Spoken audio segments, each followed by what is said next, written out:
बच्चे के लिए अपने बेटे की शादी नौकरानी के साथ करवाना, क्या ये सही है?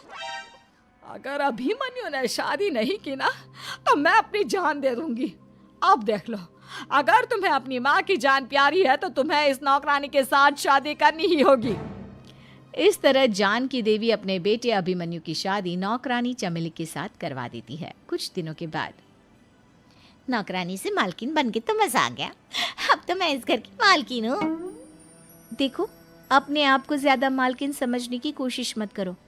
एक बार तुम्हारा और अभिमन्यु का बच्चा इस दुनिया में आ जाए, उसके बाद तुम इस घर से हमेशा के लिए चली जाना।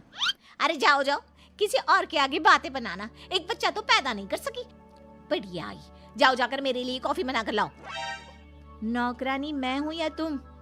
मम्मी जी देखिए ना, शीतल मुझसे किस तरह से बात कर रही है। शीतल, तुम्हें पता है ना चमेली प्रेग्नेंट है, मेरे बेटे के बच्चे की माँ बनने वाली है। वो जैसा कहती है वैसा करो। लेकिन मम्मी जी, वो मुझे नौकरों की तरह ट्रीट कर रही है। अरे तो करेगी ना, वैसे भी बहू तुम हो किस काम की, एक बच्चा तो पैदा नहीं कर सकती। जाओ अब घर के सारे काम करो और चमेली को आराम करने दो। थैंक यू मम्मी जी, भगवान आपका भला करे।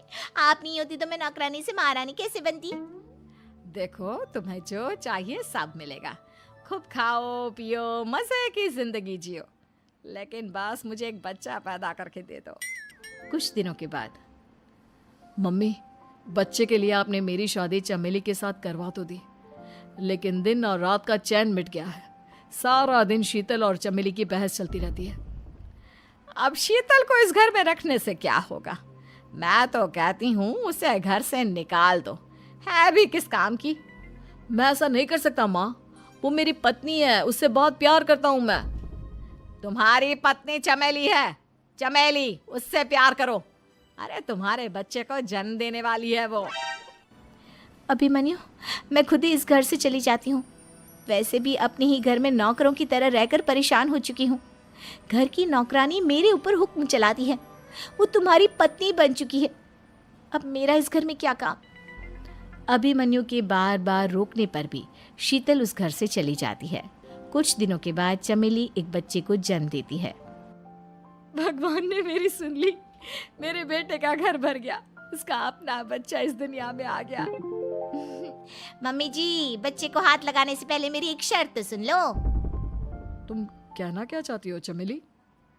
आपकी मम्मी को बहुत शौक था ना अपने पोते को खिलाने का। अब देखो, इस दुनिया में हर चीज की कोई ना कोई कीमत तो होती है। तुम अपनी आधी प्रॉपर्टी मेरे नाम कर दो, बच्चा तुम्हारे नाम। अरे लेकिन मैंने अपने बेटे से तुम्हारी शादी करवाई है, अब ये सौदेबाजी कहाँ से आ गई?